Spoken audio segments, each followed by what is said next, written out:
주 안에서 형통한 한 해 되시기를 축원드립니다. 제가 중학교 때로 기억을 하는데요. 그때 저는 집 근처에 있는 가까운 교회에 출석을 하고 있었고, 저희 어머니께서는 여의도 순복음교회 교인이셨습니다. 저희 집이 여의도 강 건너 쪽에 있어서 이제 강만 건너면 순복음교회였으니까 어머니께서 순복음교회를 다니셨습니다. 그런데 하루는 어머니께서 여의도 순복음교회 그 조용기 목사님의 설교 말씀 중에 한 이야기를 저에게 전해주셨던 것이 기억이 납니다. 직접 전해주셨던지 아니면은 설교 테이프를 가져와서 이거 들어봐라 하셨던지 하여튼 정확하진 않습니다만은 조 목사님께서 얘기하셨던 설교 중에 에피소드가 하나가 기억이 납니다. 조용기 목사님께서 자동차를 타실 때 이렇게 하신답니다. 먼저 차 문을 열고 잠깐 기다리신다고 했습니다. 성령님 먼저 타세요. 그런다는 겁니다. 그 다음에 조금 있다가 본인이 타시고, 그 다음에 가서 내릴 때도 먼저 본인이 내려서 문을 잡고 조금 기다린답니다. 성령님 내리세요 하고 그 다음에 함께 간다. 일부러 그렇게 하신다는 이야기를 설교 중에 하셨는데 그 이야기가 정말 제 마음에 남아있는 거 봅니다. 지금까지 기억나는 거 보면 아, 그렇구나. 성령님을 그렇게 가까이 생생하게 모셔야 되는구나. 그런 생각을 해보게 되었습니다. 여러분, 우리는 의도적으로 성령님과 내가 동행한다는 생각을 해야 하겠습니다. 막연하게 뭐 성령님 함께 계시겠거니 그 정도가 아니라 정말로 내 삶 속에 성령께서 역사하고 계십니까? 정말 살아 계십니까? 정말 나의 모든 것을 주관하시고 움직이고 계십니까? 역동적으로 나의 생각과 삶을 다스리시는 그 성령의 확신을 가지고 살 수 있게 되기를 바랍니다. 성령께서 나와 함께 계심에도 불구하고 내가 아무런 감동 없이 그냥 덤덤하게 살고 있다는 것은 사실 따지고 보면 엄청난 영적 손실이 아닐 수 없습니다. 그 위대하신 하나님, 삼위일체 하나님이 나와 함께 하시는데 아무 일도 없다고요? 아무런 느낌도 없다고요? 이상한 거 아니겠습니까? 우리는 성령님을 정말 생생하게 경험하며 살아야 하겠습니다. 성령을 강조한다는 것이 어떤 특정한 교파적인 어떤 교단에서 있는 그런 것으로만 생각하지 마시기 바랍니다. 어떤 교단에서는 성령을 강조하죠. 어떤 교회에서는 그래요. 분위기가 그래요. 하지만 우리 교회는, 우리 교단은 안 그래요. 우리 교단은 점잖아요. 뭐 이렇게 이제 얘기하시는 분들이 종종 있는데요. 여러분, 성령님은 그런 식으로 말씀하고 그렇게 대할 분이 아니다 하는 것을 생각하시기 바랍니다. 성령 강조하는 것은 모든 그리스도인들에게 마땅한 것입니다. 어떤 그리스도인들에게만이 아니라 모든 그리스도인들에게 이것은 당연한 것이다 하는 것을 생각하십시오. 누구나 예수님 믿는 사람이라면 성령의 임재와 성령의 충만을 사모하는 것은 원칙입니다. 여러분, 이것을 분명하게 마음속에 가지시기 원합니다. 성령님은 삼위일체 하나님이시고 또 하나님의 영이시고 예수님의 영이시고 또한 우리와 인격적으로 소통하시고 우리 신앙의 모든 것을 주관하시는 하나님이심을 믿습니다. 이 점을 꼭 붙으시기 바랍니다. 자, 함께 읽은 고린도전서 2장의 말씀은 사도 바울이 고린도 교회의 내부에서 있었던 그 분열의 소식을 듣고 그것에 답하는 내용으로서 첫 번째 본론의 이야기가 되겠습니다. 유감스럽게도 고린도 교회가 그래도 부흥하는 교회고 작은 교회가 아니었는데 그 안에 파벌이 존재했다는 것입니다. 4개의 인간적인 파벌이 존재했다. 여기 1장 12절에 나오고 있는데요. 잘 보시면 바울파가 있었고 아볼로파가 있었고 게바파, 그러니까 베드로죠. 베드로파가 있었고 그리고 영문화할 수 없습니다. 그리스도파가 있었다. 이렇게 되어 있습니다. 이 각 파벌의 이름이 유명한 사도들의 이름을 따서 지었구나 하는 것을 알 수가 있어요. 그런데 잘 생각해 보면 그 사도들과는 전혀 관계가 없는 파였습니다. 그 사도들에게 동의를 구하고 이 파의 이름을 정한 것도 아니었습니다. 왜냐하면 바울이 모르고 있었다는 걸 보면 그걸 알 수가 있습니다. 그냥 자기네끼리 모여서 좋은 사람 이름을 정해놓고 우리는 급하다라고 그렇게 정하고 있는 사람들이 유감스럽게도 교회 안에 있었다 하는 것입니다. 자, 이것에 대해서 바울은 그 근본 원인으로서 교만을 지적했습니다. 교만하기 때문에 그렇다. 그래서 그런 게 생겼다. 사람의 지혜를 앞세우고 하나님의 십자가를 망각해서 그렇다. 십자가의 지혜를 잊어버린 것이다. 이렇게 말을 합니다. 자, 그러면서 바울이 가장 기초적인 대안으로서 제시하는 것이 바로 성령이었습니다. 성령을 회복하라. 어떻게 다시 십자가의 은혜로 돌아갈 수 있을까? 그 답은 성령이다. 이렇게 말씀을 하셨습니다. 고린도전서 2장 말씀을 보시면 2장 전체가 다 이 한 가지 메시지로 가득 차 있는 것을 볼 수가 있습니다. 오직 성령이라는 것입니다. 오직 성령으로만 되는 것이다. 성령으로 가능하다 말씀을 합니다. 여러분, 바로 이 영성이 오늘 우리에게 필요한 영성이다 하겠습니다. 교회를 교회 되게 하는, 그리스도인을 그리스도인 되게 하는 가장 기본적인 원칙은 성령입니다. 성령을 놓치지 마시기 바랍니다. 새해 우리 교회가 바로 이 점에 초점을 맞추고자 하는 것입니다. 참으로 성령의 기초를 든든하게 다지는 나 자신, 우리 가정, 그리고 우리 교회가 되시기를 주의 이름으로 축원드립니다. 자, 크게 세 가지 차원에서 우리는 성령의 기초를 든든하게 하기를 원합니다. 자, 첫 번째로 오직 성령의 지혜입니다. 오직 성령의 지혜를 의지하십시오. 자, 고린도전서 1장 말씀 보겠는데요. 1장 26절에서 29절까지 말씀 같이 한 목소리로 읽겠습니다. 시작. 형제들아, 너희를 부르심을 보라. 육체를 따라 지혜로운 자가 많지 아니하며 능한 자가 많지 아니하며 문벌 좋은 자가 많지 아니하도다. 그러나 하나님께서 세상의 미련한 것들을 택하사 지혜 있는 자들을 부끄럽게 하려 하시고 세상의 약한 것들을 택하사 강한 것들을 부끄럽게 하려 하시며 하나님께서 세상의 천한 것들과 멸시받는 것들과 없는 것들을 택하사 있는 것들을 폐하려 하시나니 이는 아무 육체도 하나님 앞에서 자랑하지 못하게 하려 하심이라. 아멘. 자, 이 말씀 마음에 간직하시는 분이 참 많겠다 싶은데요.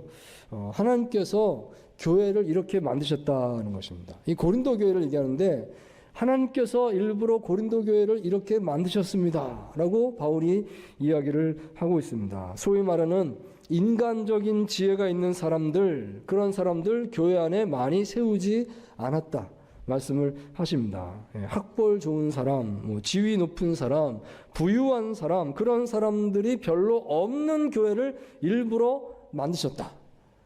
하나님께서 이렇게 말씀을 하십니다. 왜냐하면 그 이유가 나와 있습니다. 혹시 하나님의 어떤 일이 이루어질 때에 그 일 내가 했습니다라고 말하는 사람 없게 하기 위해서, 그렇게 하기 위해서 아무 육체도 하나님 앞에서 자랑하지 못하게 하려 하심이라 이렇게 말씀했습니다. 그러니까 내가 이걸 내 힘으로 했습니다라고 말하는 사람이 교회 안에 없어야 된다는 겁니다. 그렇게 하기 위해서 일부러 좀 인간적으로 뛰어나다 하는 사람들 없는 교회, 적은 교회 이렇게 하나님께서 만드셨다라고 이야기를 하고 있습니다. 자, 이 말씀 통해서 우리가 생각하게 되는 것은 우리는 온전히 성령의 지혜로 일하는 사람이 되어야 하겠다 하는 것입니다. 온전히 성령의 지혜로 모든 것을 해야 될 줄 믿습니다. 내가 뭘 좀 할 줄 압니다라고 자신을 내세우게 되면 오히려 그것이 하나님 일에 방해가 될 것입니다. 내가 하나님 일을 돕는다고 내가 잘할 수 있다고 나섰지만 나 때문에 하나님 일이 방해를 받습니다. 나를 내세웠기 때문입니다. 사실 바울이 이런 말 하는 것은요, 바울의 개인적인 경험에 의해서 하는 말이었습니다. 본인의 체험을 한 것이었습니다. 바울은 여기 고린도 교회에 오기 전에 먼저 아덴에서 복음을 전했습니다. 아테네라고 하는 곳인데, 이 아테네가 어떤 곳인가 하면 세계 철학의 중심지 아니겠습니까? 아리스토텔레스, 소크라테스 다 아테네 사람입니다. 그러니까 얼마나 이 철학적으로 뛰어난 도시가 많은 사람들이 있었겠습니까? 자, 그래서 바울이 아테네에 가서 복음을 전할 때 그래도 나름 이 철학적인 지식을 최대한 활용해서 사람들에게 복음을 전하려고 노력을 했던 것입니다. 그래도 바울도 좀 아는 게 많은 사람이잖아요. 그 지식적인 말 하려고 하면 충분히 할 수 있는 사람입니다. 그러니까 이 아테네에서 그렇게 사람들 모여라 해서 마치 새로운 철학이 온 것처럼 그렇게 복음을 전했는데 이게 효과가 있었어요. 많은 사람들이 야 새로운 철학이 나타나는구나 하고서 바울의 말을 귀 기울여 듣기 위해서 그 아레오바고라고 하는 큰 광장이 있는데 거기 다 모였다는 겁니다. 모여서 구름대처럼 모여서 바울의 강론을 다 들었습니다. 그러니까 얼마나 효과가 있구나 하는 생각을 했겠습니까? 자, 그런데 바울이 나중에 가서 돌아보니까 이 결산을 해보니까 생각보다 열매가 너무 작았다는 것입니다. 열매가 너무 작았어요. 여기 사도행전 17장 32절에서 34절까지 이렇게 나오고 있습니다. 제가 했습니다. 그들이 죽은 자의 부활을 듣고 어떤 사람은 조롱도 하고 어떤 사람은 이 일에 대하여 네 말을 다시 듣겠다 하니 이에 바울이 그들 가운데서 떠나매 몇 사람이 그를 가까이하여 믿으니. 아멘. 자, 많은 사람들이 들었는데 조롱하는 사람도 있고 안 믿는 사람도 있고 근데 마지막에 결과가 몇 사람이 그를 가까이 믿었다 이렇게 되어 있습니다. 아니 수많은 사람들이 구름탑처럼 광장에 모여서 강론을 들었으면 믿는 자도 많아야 되지 않습니까? 그런데 몇 사람만 믿게 되었더라 이렇게 기록을 하고 있습니다. 자, 왜 그랬을까? 왜 그랬을까? 바울이 생각을 해보게 된 거죠. 분명히 많은 사람이 왔는데 왜 이렇게 열매가 적을까?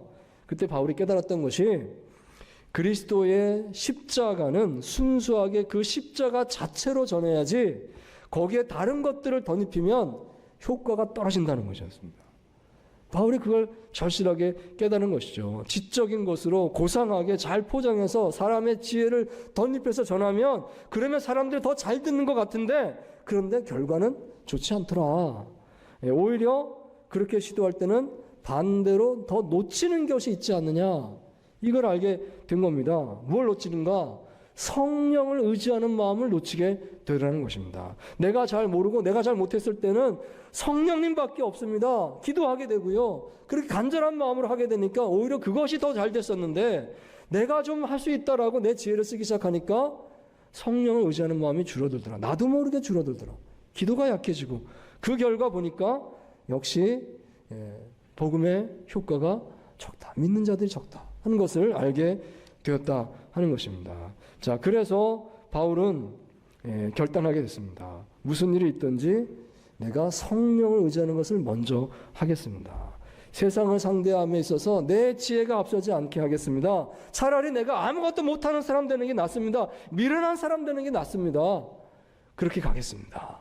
이걸 마음에 결심을 하게 된 겁니다. 자, 그래서 그는 이 고린도 교회에 와서 이 고린도 교회를 향해서 이 메시지를 강조하고 있는 것입니다. 사람의 지혜보다 하나님의 지혜를 추구하십시오. 다소 좀 미련하게 보인다 할지라도 십자가 그 자체에 집중하십시오. 그러자면 오직 성령입니다. 오직 성령을 의존하십시오. 이렇게 말씀을 하고 있습니다. 여러분, 이것은 어떤 반지성주의를 말하는 것이 아닙니다. 우리는 주신 은사도 잘 활용해야 됩니다. 세상의 지식도 또 세상의 권위도 쓸 만큼 잘 쓰는 것은 그건 합당한 것일 것입니다. 자, 하지만 우리가 주의할 것이 무엇인가 하면 그 어떤 것도 성령보다 앞세워서는 안 된다는 것입니다. 나도 모르게 그런 거 활용하더라고 기도를 적게 하게 되고 성령을 의지하는 마음이 줄어들게 된다면 없는 게 낫다는 겁니다. 차라리 없는 게 낫습니다. 차라리 무식한 게 낫습니다. 차라리 가난한 게 낫습니다.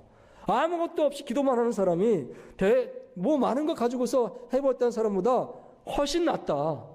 하나님께서 이거 분명하게 가르쳐 주신다. 우리가 이것을 기억할 수 있게 되기를 바랍니다. 제가 몇 년 전에 어떤 분으로부터 이런 질문을 받았던 적이 있었습니다. 저를 이제 본 지 얼마 안 되신 분인데요. 그분이 저에게 대뜸한 질문이 이런 질문입니다. 목사님은 성령 사역을 하세요? 말씀 사역을 하세요? 그렇게 질문을 하시더라고요. 그분 생각에는 모든 세상의 목회자는 두 종류로 나눠진다고 생각했던 것 같습니다. 성령파입니까? 말씀파입니까? 흔히 그렇게 말씀하신 분이 종종 계신 것 같아요. 목사님은 성령파가 있고 말씀파가 있다. 근데 저는 그 질문 자체에 문제가 있다는 생각이 들었습니다. 그래서 제가 답을 하기를 둘 다입니다. 답을 했습니다. 둘 다입니다.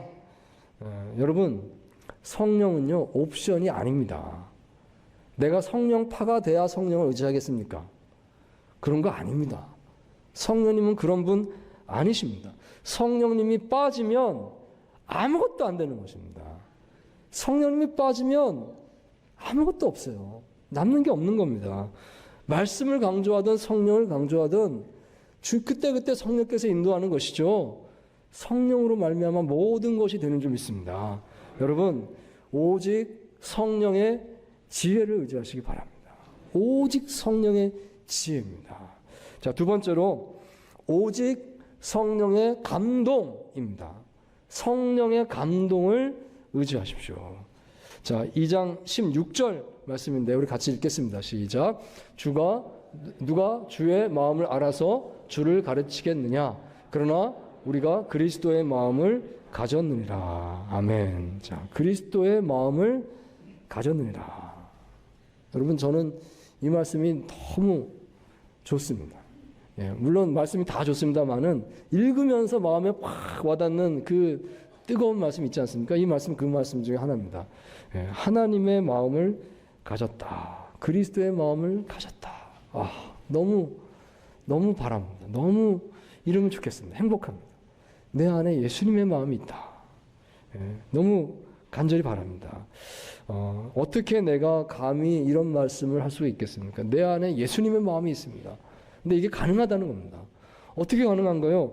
성령 안에서 가능합니다. 왜냐하면 성령 안에서 예수님의 그 마음이 나와 온전히 소통하게 되기 때문에 성령 안에서 가능하다 말씀을 하고 있습니다. 여러분, 우리가 성령의 충만을 사모할 때에 이 점을 꼭 놓치지 말아야 되겠습니다. 나의 감정까지도 온전히 성령님의 것이 되기를 원합니다. 우리의 생각이 성령님의 것이 되기 원합니다. 우리의 행함이 성령님의 것이 되기 원합니다. 이런 생각 많이 하죠. 그런데 이런 생각도 하십니까? 내 감정도 성령님의 것이 되기를 원합니다. 내가 기분이 좋다, 내가 기분이 나쁘다, 내가 화가 난다, 아니다, 내가 참자, 이 모든 것, 이 감정 내 것입니까? 성령님의 것입니까? 성령님의 감정이 되기를 바랍니다. 감정까지도 성령님의 것이 되어야 하겠습니다. 제가 신학대학교 그 학부 학생일 때 목회지 탐방 프로그램으로서 여러 학생들이 함께 이제 우리가 배울 만한 교회 좀 새롭게 좀 그 방향을 제시하는 그런 교회 한번 가서 탐방을 하고 그 목사님 말씀도 듣고 이런 시간을 갖자, 이런 프로그램 가질 때가 있었습니다. 그래서 그때 경기도 포천에 이 사랑방 교회라는 교회를 함께 찾아갔었습니다. 지금 은퇴하셨습니다만은 정태일 목사님께서 이제 그때 담임 목사님이셨는데요.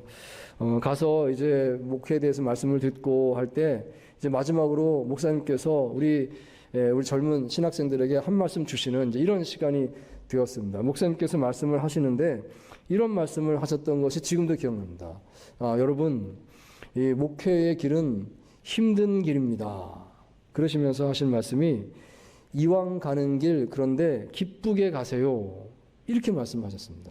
목사님 본인이 그렇게 살아왔다는 겁니다. 힘들어요. 하지만 기쁘게, 이왕 가는 길이니 기쁘게 하자, 그 마음으로 왔다는 겁니다. 그러니까 여러분들도 힘든 길입니다. 하지만 기쁘게 가십시오.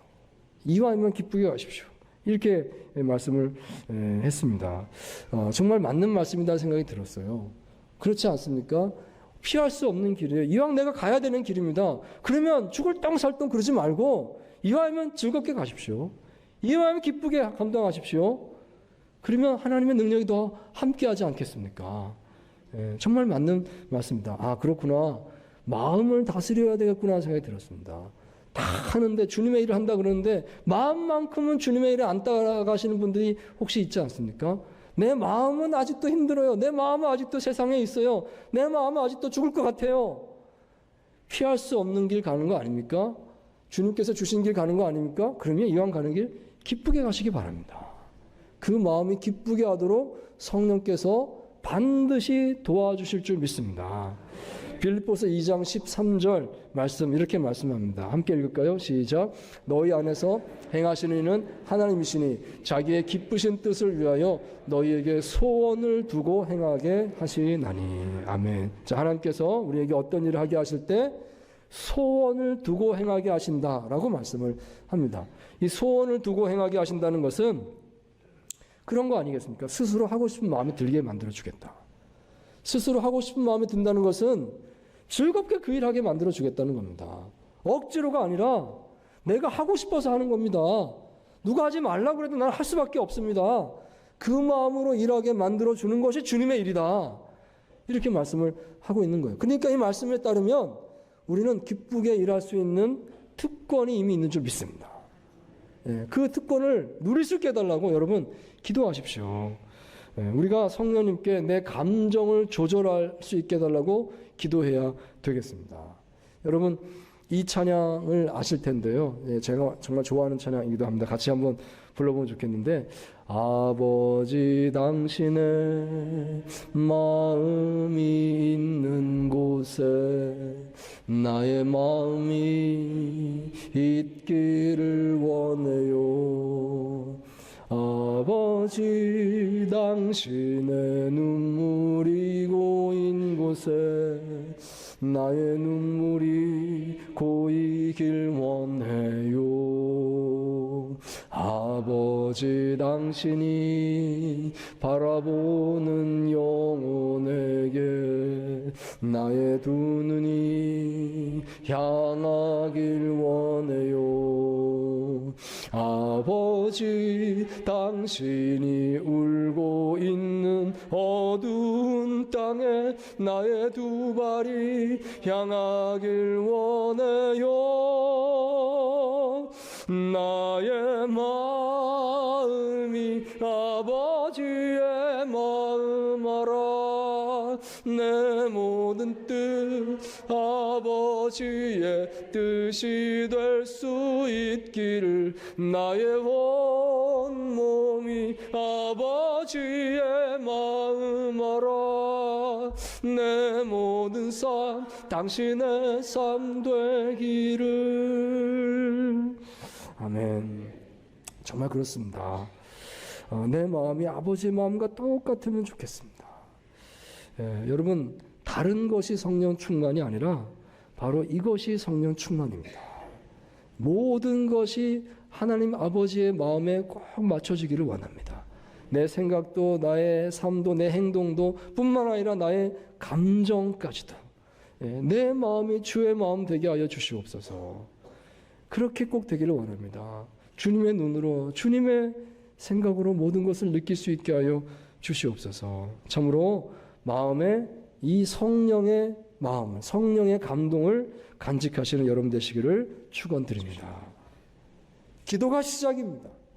기도하면서 마음을 열게 되고 나를 낮추게 되고 성령을 모시게 되는 것입니다. 여러분 기도한다는 것이 무엇입니까? 기도한다는 것은 나를 내려놓는 작업입니다. 내가 내 힘으로 할 수 있으면 왜 기도합니까? 기도 안 해도 되죠. 적당히 기도 조금만 하고 나머지 다 내 힘으로 하면 되지 않습니까? 하지만 내가 전적으로 기도한다는 것은 나를 전적으로 내려놓는다는 것입니다. 내가 아무것도 아닙니다. 내 힘으로 내 지혜로 되는 거 아무것도 없습니다. 그러니까 기도하는 것입니다. 여러분 그런 기도를 할 수 있게 되기를 바랍니다. 물론 우리가 어떤 문제가 있어서 어려움이 있어서 이 문제 해결해 달라고 간절히 기도할 때도 있습니다. 물론 그 기도 해야 됩니다. 그런데 더 본질적이고 중요한 기도는요, 아무 문제가 없어도 나를 내려놓기 위해서 하는 기도입니다. 내 힘으로 살면 안 되니까, 내 지혜로 살면 망하니까 이 죄인이 드러나지 않게 해주십시오. 나 아무것도 아닙니다. 주님, 나는 기도하지 않고는 살 수가 없습니다. 그래서 기도해야 되겠습니다. 나를 변화시켜 주시옵소서, 나를 개혁하여 주시옵소서. 그 마음으로 기도하시게 되기를 바랍니다. 여러분 기도를 잘하고 못하고는 그렇게 중요하지 않습니다. 할 말이 없으면 눈을 감고 가만히 있으면 되지 않습니까? 그래도 이 마음의 중심이 중요한 겁니다. 그 간절함이 중요한 것입니다. 참으로 나는 하나님 아니면 살 수 없습니다. 나는 성령님이 아니면 아무것도 아닙니다. 그 마음으로 주님 앞에 엎드릴 수 있게 되기를 바랍니다. 올 한 해 우리가 이것을 목표로 놓고 나아갑니다. 성령의 충만함으로, 성령의 능력으로 오직 살겠습니다. 그러자면 기도해야 되겠습니다. 그 어느 때보다도 2026년은 기도하는 해가 되길 바랍니다. 지금까지 많이 기도했지만 2026년만큼 내가 기도한 때가 없었습니다 말할 수 있을 정도로 강력하게 엎드려서 오직 성령을 부르짖는 그런 기도를 꼭 할 수 있게 되기를 바랍니다.